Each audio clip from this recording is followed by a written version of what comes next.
Going through emotions is something that people are very afraid of because it's unpleasant and it has to do with trauma. And you are easily overwhelmed with what you are going through. And it feels like you are being dragged down with a stone to the bottom of the sea. To keep calm while you are being dragged down, and to keep your eyes open and your awareness clear so that you are able to perceive what is happening to you and what you are going through is not difficult. You only have to accept it and not resist it.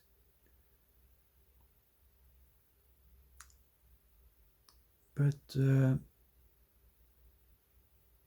what is really going on? What is happening to you? Going through emotions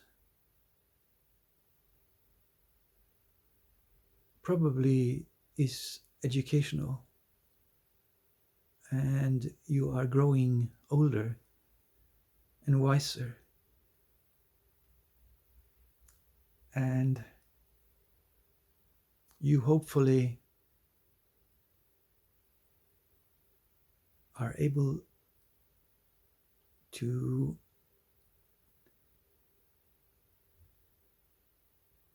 look at your paintings in a different way after a period of discomfort, because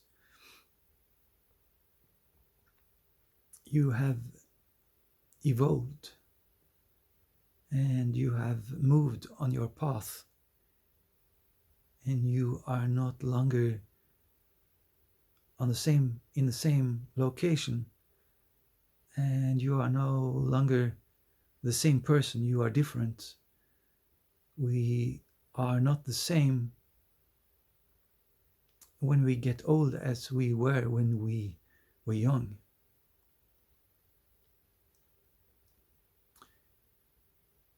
If creating art is something that you will be only capable of doing if you accept the rule that you have to suffer to be able to create, then you are going to experience two different experiences. The experience of not being able to paint, that is painful, that is going through emotions. This state is, in a very strange way, a state of perception. You perceive fears and anxieties, and because you are perceiving it and because you are going through it, you seemingly are making sense out of it, because what is occurring to you is a little bit like a story. an author um, is obviously looking for a story to tell, and going through a difficult time, going through emotions is not like a story, but the story is developed uh, inside in a non-verbal uh, way, and the words that the author is able to come up with later derives from uh, this strange and unpleasant experience that he had uh, during the process before he was able to write.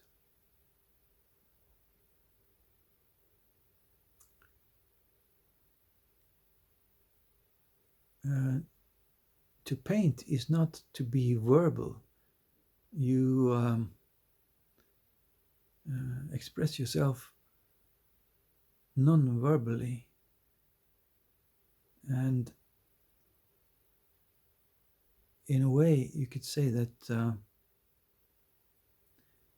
you are expressing yourself in silence, because there is no storytelling happening.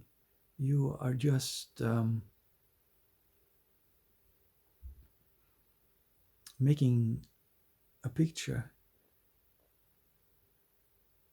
and it's not necessarily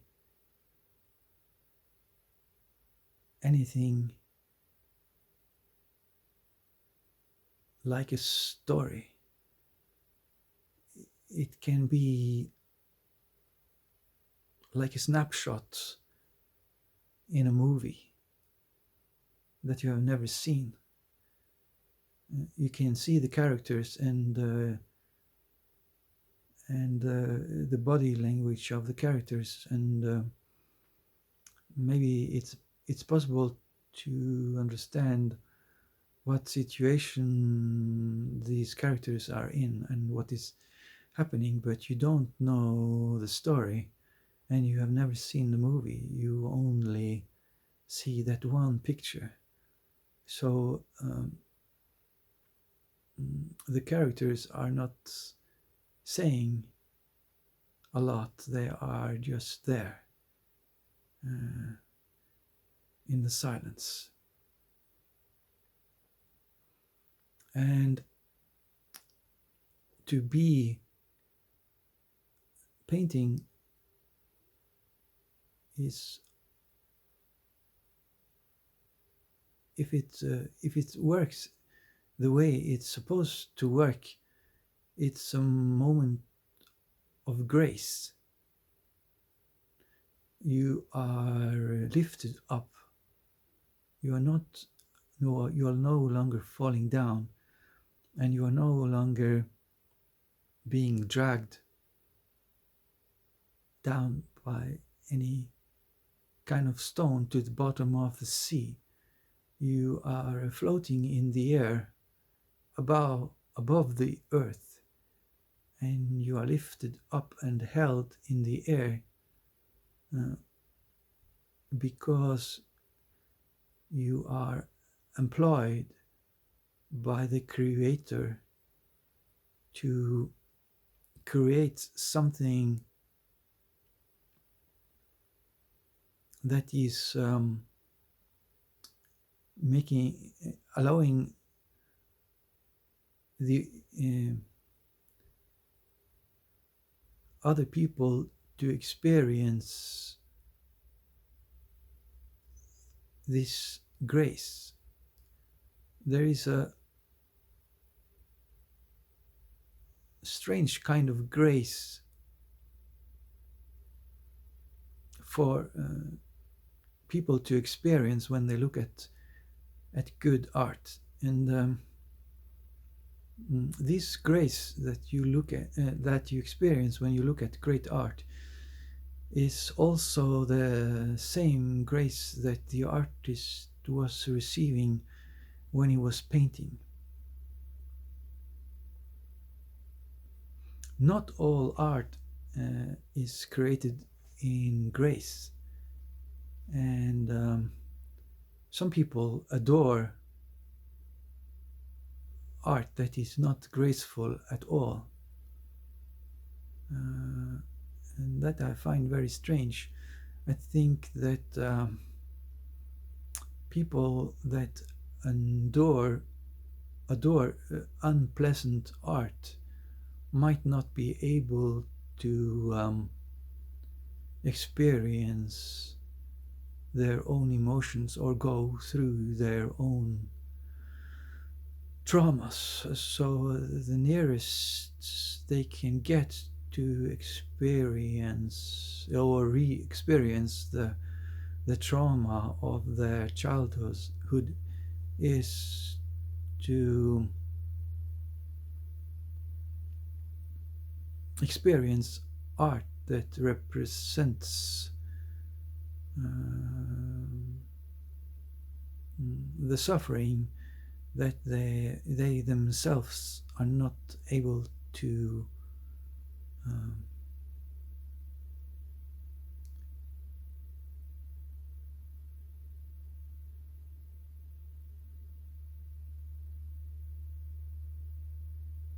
experience, to feel.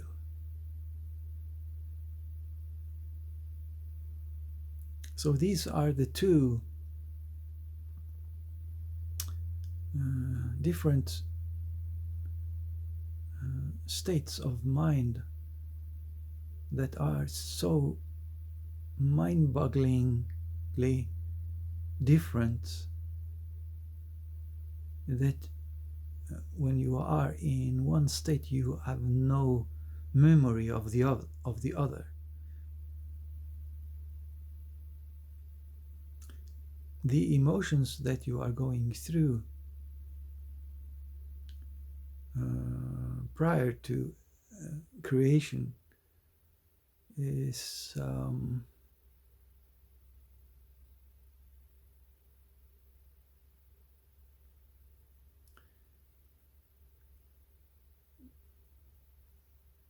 in a way suffering or experiencing your own past traumas is something you're going through because you are vulnerable, and this vulnerability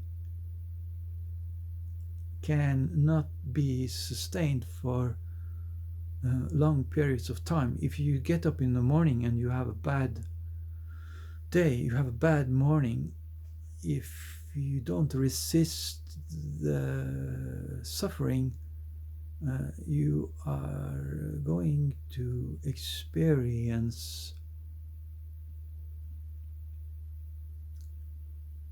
an expiring date or moment or time of the suffering.